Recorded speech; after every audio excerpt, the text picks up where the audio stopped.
Yep. Looks like we're on, everybody. Looks like we're on. Come on. All right.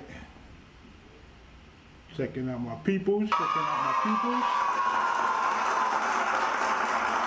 going to start up in 5 minutes. 5 minutes. To get your popcorns, your tickets and all that. Let's roll out. See what works.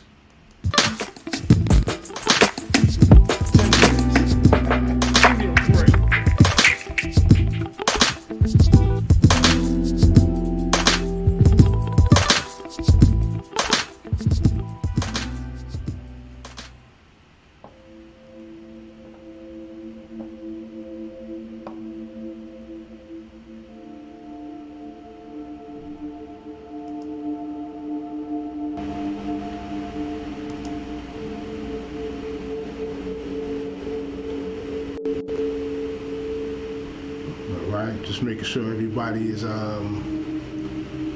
informed of the podcast, the show, the treats.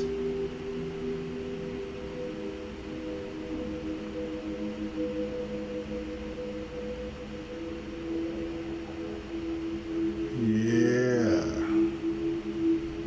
Make it do what it do. Channel.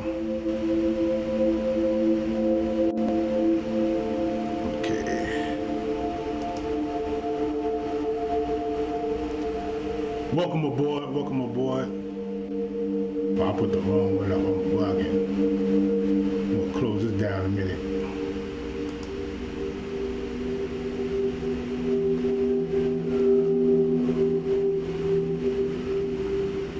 We go to Sunspots for the regular treats. That's Omega Sun's Light. That's another channel.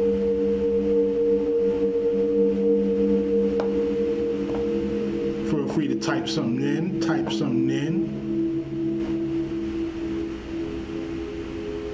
Where we at with it?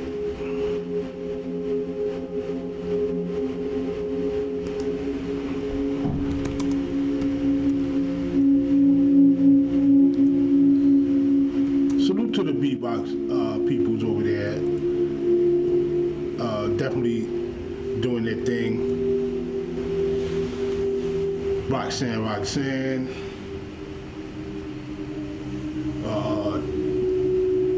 the Real Experience Radio Show. There's a bunch of shows over there that definitely is worthy of some viewership. Gotta say that. Definitely worthy of some viewership. You always check the past shows we have as well.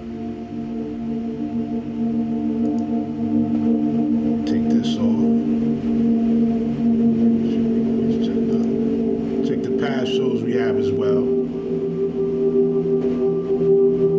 Interaction is very important. You can jump up in the chat anytime. We want to talk GO.A.T talk. We're also going to talk about some the graphics of NFTs. Oh shoot.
Capital P,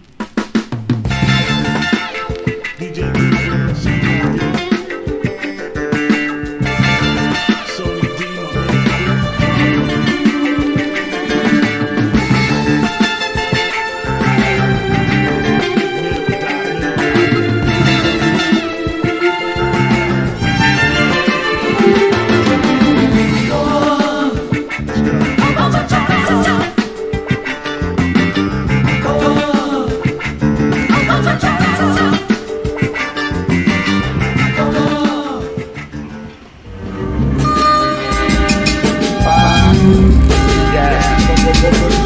I need some of that I was there with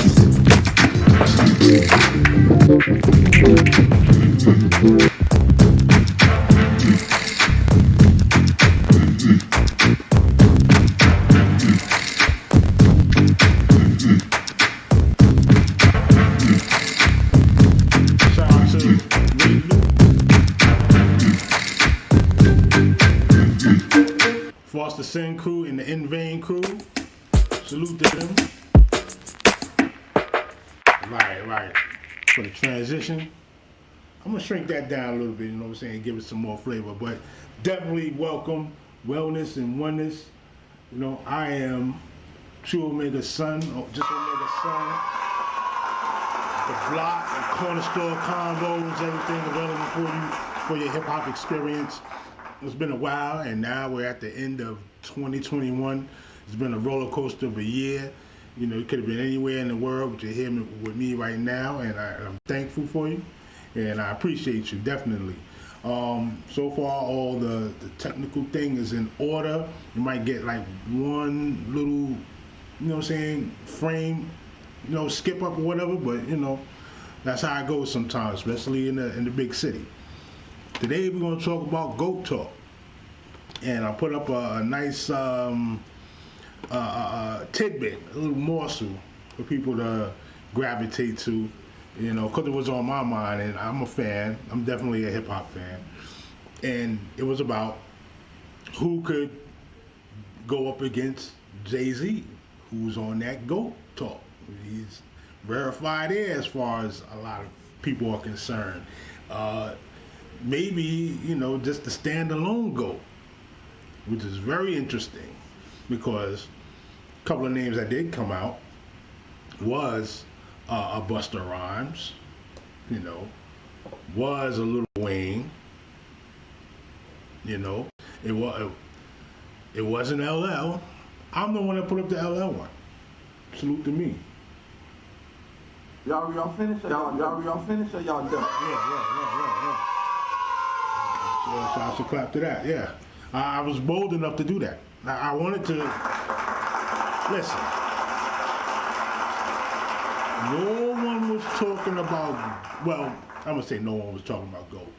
It's always been a mystique about it. You know, of course the MC is going to feel the way they feel about what they do. But the GOAT talk is greatest of all time.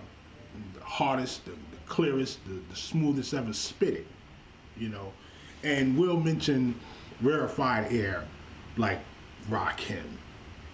Rakim clearly has been on the top of everybody's top 5 lists, top 10 lists, along with Nas, Jay-Z, KRS. You know, you'll hear those words. You'll hear those brothers, those terms. Some people you put Lauryn Hill, you know, Drake 3000, which was another name that came up when they talked about who would go up against Jay, right? And I like the conversation, but I like also it kind of threw me about, you know, why LL was like kind of put to the side. Like, do you not know who LL is? LL had the hardest cats. LL Cool J, James Todd Smith out of South Jamaica, Queens, had some of the hardest cats singing "I Need Love." Yeah, and that's a good thing. That's actually a positive thing, you know.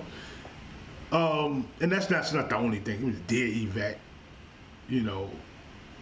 my radio, stuff that didn't really, it was hardcore, it was rough, but he didn't tell you no plans of the street environment, and the climate wasn't for that at that time. You understand? Hip hop was built on the theory of peace, love, unity, and having fun, as stated by James Brown and the Soul Sonic Force. Salute and shouts to them, you know, and rest in peace to James Brown. And it always carried that you know, you have to have the braggadocious. You got to know that you're confident on the mic to present to the crowd, you know, why your DJ is the best, why your sound system is the best, why you need to be heard as an MC, and why you the flyest in the room and stuff like that, you know.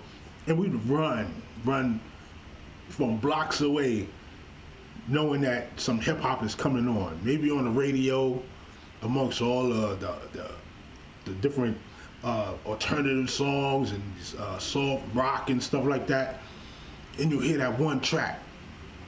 This is appreciated, you know, across the coast, across the country, you know, from the East Coast to the West Coast, you know, and that vibration was filled with just, all right, you know, we're gonna make the best out of no thing.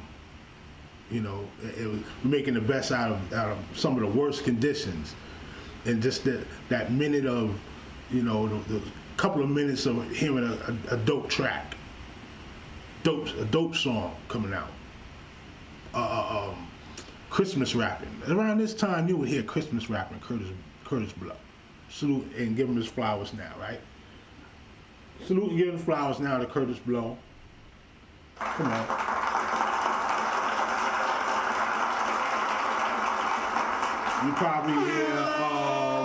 You'll probably hear the Treacherous 3 jingle for the Pope. You probably hear that, you know, with Dougie Fresh on the beatbox and everything like that. The Treacherous 3, Kumo D, LA Sunshine, brother's name, it eludes me right now, but I'm gonna get you. I didn't forget you. You're one of my favorites. And you'll just hear times of joy, times of glee. It was, you know, family time. Everybody was breakdancing at that time, you know. So climates change, and you know, you got more into the raw, energetic MC flows and stuff like that. That's what you get with not just LL, but like Rodney O, Sir Abu, Melly Mel. Melly Mel was a little older, but you know, his flows are just so impeccable. Mainly on the East Coast, it was the rhythmic, the timing of rhymes, and you know, just balancing everything and putting it in position, and just being that leader on the mic. And then, you know, you got the other people with you. There was more groups involved, you know, Houdini, Funky 4 plus one more, the Cold Crush, you know, the Fearless 4. Come on, stop. It's all these groups, all these people coming together for the common cause of peace, unity, love, and having fun. Building this culture brick by brick, performance by performance. You know, hit the like and you know, comment in the YouTube chat rooms if you're there. Comment in the Sunseeds room if you're there too. This is a block thing going on. So with all that, you got LL starting off, hungry, energetic, 16, 17 years old, coming through. Not one DJ, but two DJs and a sound man. Your man E Love, you know what I'm saying? The entourage is there, you know, and just the tenacity to come in and like, yo, I'm gonna take this spot because it's there for the taking. I'm here now. I'm here now. You already got accomplished people like I said, Curtis Blow, Run DMC's in effect. Beastie Boys was in effect. They didn't, you know, they still was looking around for more artists. There were a lot of people still involved, but LL with a solid entry, and then didn't slow up until later down the line. You know, and when we say slow up later down the line, because the climate of hip hop changes. And the key is to try to, keep your niche while it changes. You know, you want to be able to basically be productive and effective in the next stage of the game, but also stay, with integrity to your base model, And L has always been that guy. It's like, he attracts the women, he attracts the fly dudes, more accomplished, more polished brand. Shouts to my man Ultra Mag, I see you out there. Oh, does great edits, great skits on the Instagram if you can. Ultra Mag 7, dope. I mean, very fantastic work. And we're gonna move into what's going on next in the field of hip hop and culture. But LL formulating the style, building it with his craft, becomes a very proficient flower, rhyme schemes and development. Changes his course while hip hop was changing from that hardcore rock stuff to the almost like the smooth melodic tones of the West Coast was coming through with, and this is like late 80s to early 90s, because we didn't get what we call full-blown street music, street rap, as some people people say coin it gangster rap. It wasn't that. It was just reality rap. People was talking about what was going on in the communities, and at that time, the world was on fire, as it always is. But you had what we call kind of like honest reporting. The news wasn't telling you everything that was going on in these neighborhoods, so somebody from the neighborhood had to tell you what was going on without saying so much. And that was the important stages of hip hop that developed what we have now. And we'll go into that maybe later in the program, or later in the build, or maybe in another build. I'd rather save that for another time so we can bring that out a little more. But LL formulating the style, getting to the new climate of hip hop, still delivering bangers. Need a Roundaway Girl, Jingling Baby, Booming System, Illegal Search, stuff like that. You also had like underground joints. I wouldn't say underground, but stuff that wasn't played readily on the radio, but still was acceptable, like Power of God. I love that joint. It just was soulful. This with the production of Marley Marl and DJ Battle Cat, or was it Bobcat? Yeah, Bobcat. He's just getting a lot of these good tunes and developing his flows a certain way. He always seemed to recreate himself for the time at hand. Always recreate himself for the time at hand. So let's move around real quick, get to the music stage. And you'll understand why this is important. Yeah. You'll understand why this is important. Let me lift that music up real quick.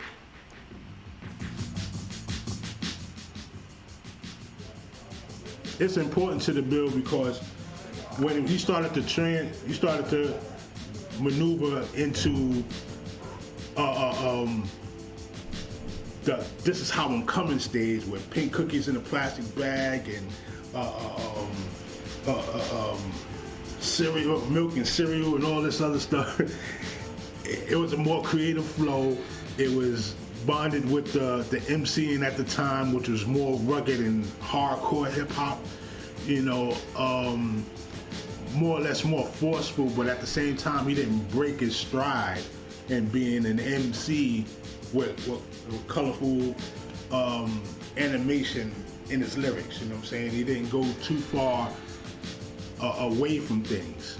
He always kept it creative and kept you thinking about things. So when you got to the next reinvention with the Flavor in the Air remix, man, you took it there. Now, remember, shortly before that, a young MC coming out of Marcy houses over there on Nostrand, Park, Myrtle, Marcy, yeah, all that, was a young MC by the name of Jigga. Well, they didn't call himself Jigga. The Jigga Man came through with Jazzo. Jazzo was the MC at the time. This is around, Nubian pride. This is around the knowledge of self was very strong with people. And we were coasting on some diverse, I would say, constructive rap, productive self-determination hip-hop. Self-determination, that's today's Kwanzaa principle, Kuji Jagalia. And it's an identity, to know where you come from and know the skills that you have so you can get to where you're going. And the only way to do that is to really align yourself with self-awareness, and Jay-Z was around that.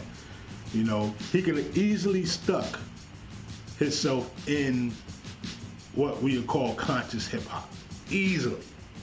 He already had the tutelage, he has the mindset, he has a degree of knowledge of self, but he also knows where he was and how things change. He actually seen the changes go around Big Daddy Kane with his explosion into what we call mainstream, or a different level of economics. We also saw it with many other groups that decided to stick to what they were doing and didn't get that radio shift, didn't get that push. And that's where the problem lies. That's where a lot of this, takes place. Because people don't see the push that happens with the radio stations at the time, with the labels, what were basically coercing people to do. It's very interesting. And Jay-Z survived that first part, got knee deep into what he was doing to keep food on his table and the roof over his head, and developed into this next artist around original flavor period. I can't get with that, I'd rather get with this. Very, very lyrical, intricately lyrical, but still had street appeal. Still had fly stuff in the lyrics, like jumping out the GS type of vibe. He didn't have to sell the projects,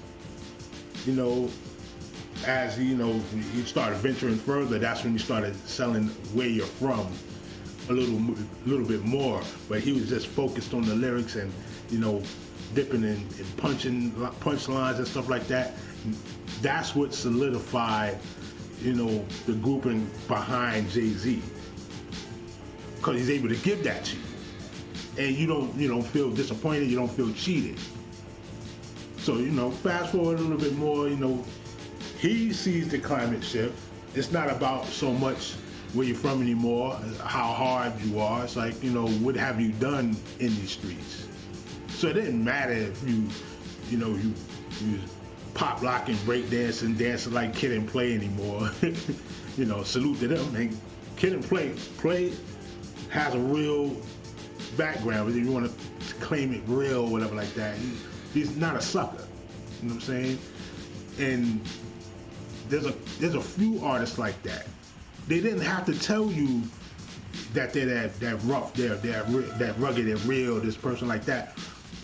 And they didn't show it in their music. It just was that. From their own operation to whoever they stood around. But their music was full of fun.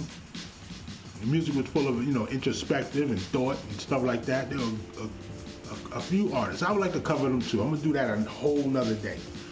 But to name two is definitely Play from Kid and Play and Slick Rick.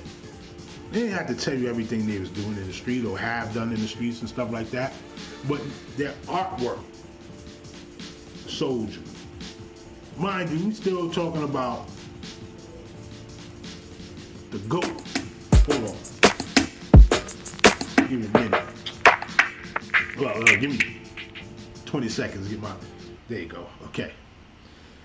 Still talking about GOAT talk because there's a wave of great lyricists among that line. Like we mentioned, Kumo D.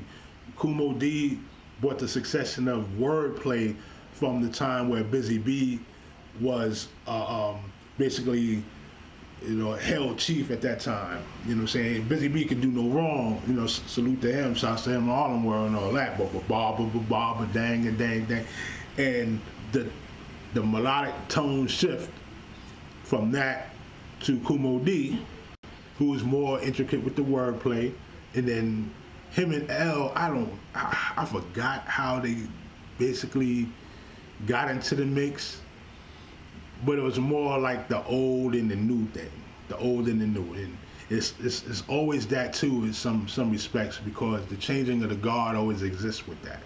There's the new guy in town, and he presents this type of bravado, veracity, and then, like, the older guys like, yo, just cool out. And like, nah, it ain't time to cool out. It's time to push the button. Just go all the way in. And that's peace. And that's what brings the fire to the next level of MCing, right? So as Jay-Z goes on, he delivers. He delivers from an independent route, independent mindset of, I'm not just going to be a MC here.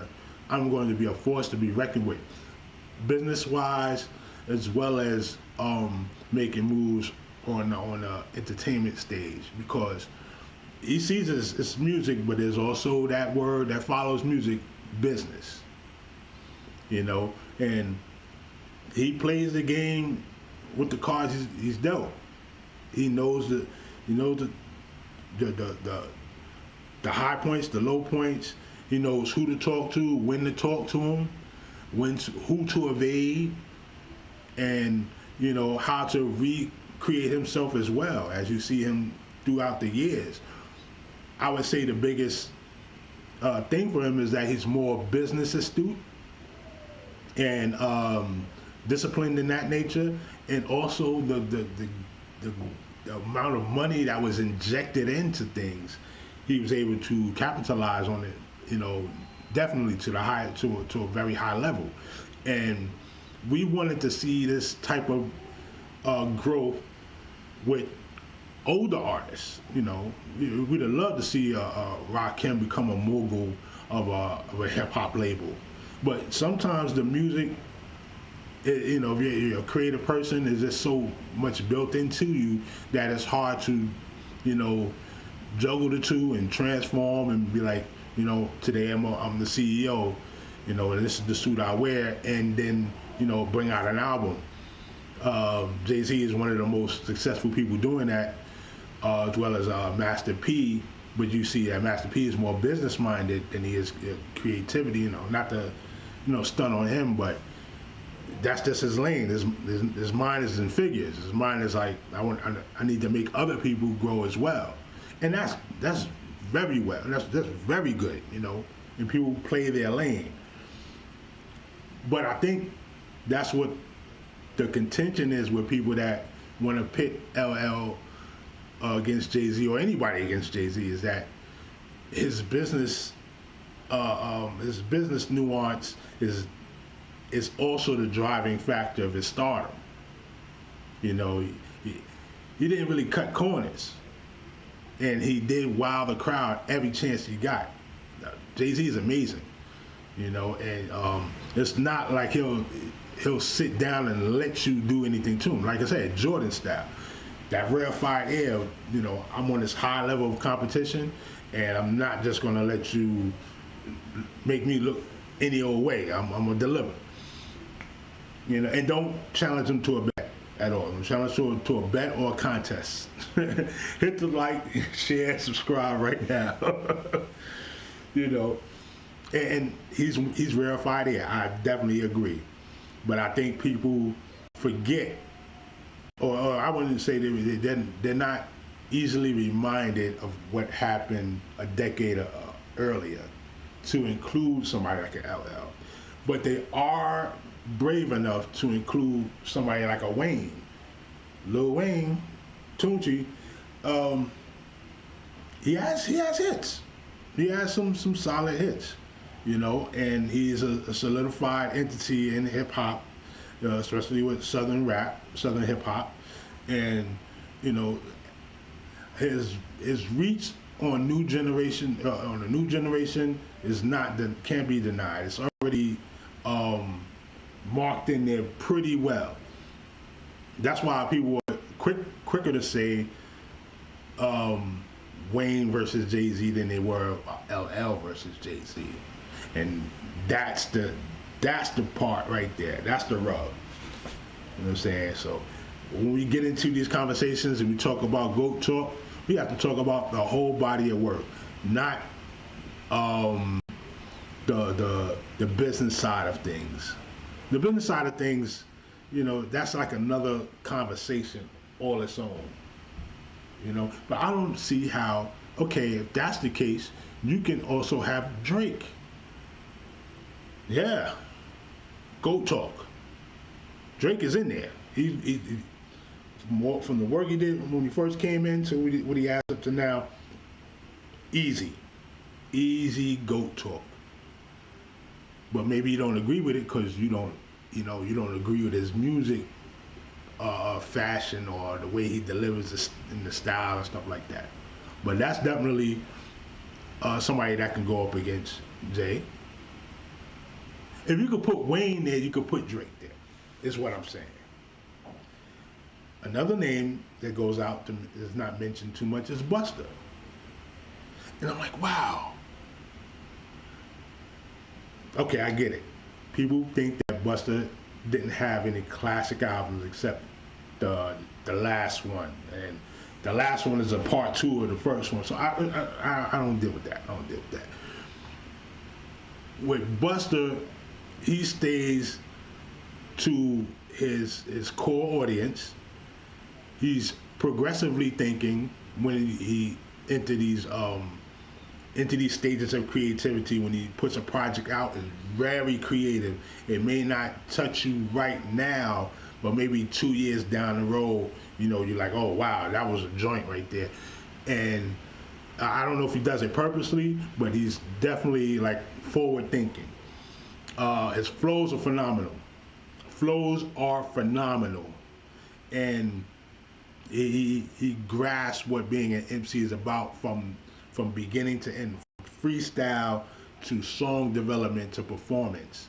And this is why I put him up on at least up to the third level, 1, 2, 3, at least number 3 of all that, on some GOAT talk. Tell you the truth, more than 20 hits. But here's another thing too: when the hip hop and all music changes like this, right? When the climate changes, making a hit becomes, it becomes an art, definitely a challenge, or maybe like climbing a mountain. The terrain changes, and you have to adapt with the tools that you have. And you'll get a good amount of people that can do that. Snoop, like I said, Jay-Z, Wayne to a point. But then there's some artists that they just won't, come around to that degree yet. It turns into something different. It sometimes it'll stifle them from going further, and we see that in certain artists as well that we used to think had that GOAT status, or they get stuck in a wave where that's just them. You accept them as they are, like a Cameron, Fab. But you also have people that make waves in other regions that don't get included into the GOAT talk. Scarface. Who else? I had the name. Oh, the dude, Tech Nine, out of Kansas City. You don't get to hear him having a GOAT talk, but people from the Midwest, they play a lot of Tech Nine stuff. Twista. Twista is huge. I mean, he dealt with almost every artist. He has a great amount of hits. He somewhat changed with the tides, you know what I'm saying, going with the climate and stuff like that. But because he didn't produce himself as a mogul, you know, somebody that's totally business astute itself, people stick him in this artist box. And okay, you didn't make as much money as this guy, but you don't know that. You don't know that. Twista been out since late '80s too. I would like to see Twista and Tretch. You know, the time for speed dominance. You know, intricate lyricism, going into that realm and everything like that. Let's move on. Let's move on. I'm not going to be here too long because this is an interesting conversation. Matter of fact, I'm going to hold up.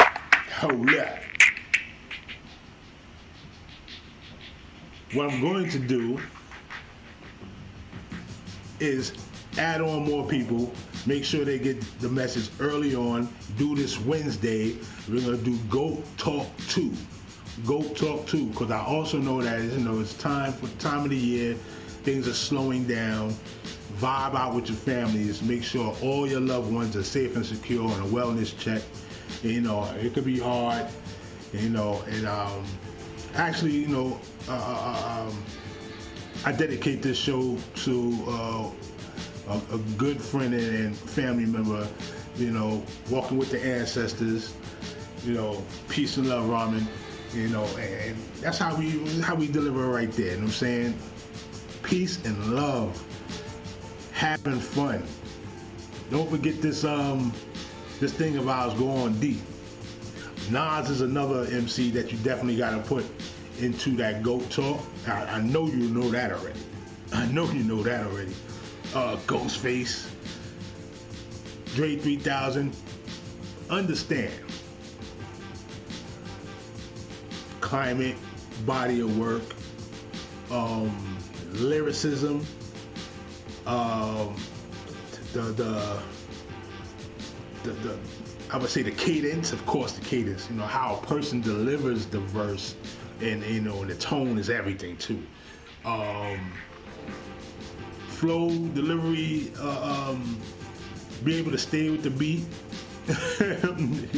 You gotta know how to stay with the beat too, right? Delivering a story, very important, and then combining all that up to make solid performances and solid projects. You know, sometimes a good song will keep you in flow. I'm saying, yo, homie right there though, got that look. You know what, that Smooth the Hustler, that look. And I like my everyday lifestyle is nothing but a hustle. I like that joint. But when they did Broken Language with his brother Trigger the Gambler, come on now, come on with it. Sometimes it takes a song or two to get you out there. If you want to start breaking out people from different groups, you start to say, you know, people like Fonte from Little Brother. You start to say Dre 3000 from Outkast.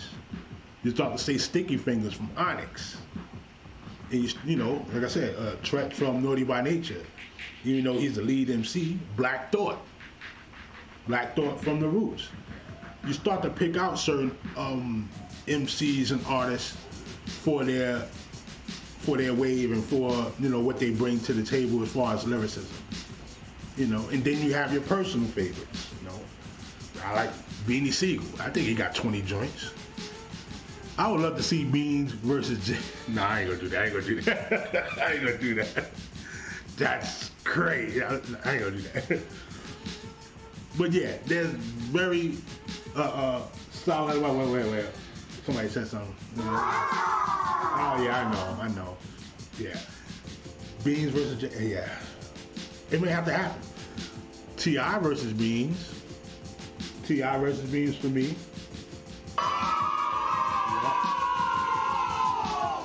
You know, we can have these conversations. These things can move, right? So we're gonna have to do this another time. We're gonna do part 2 Wednesday.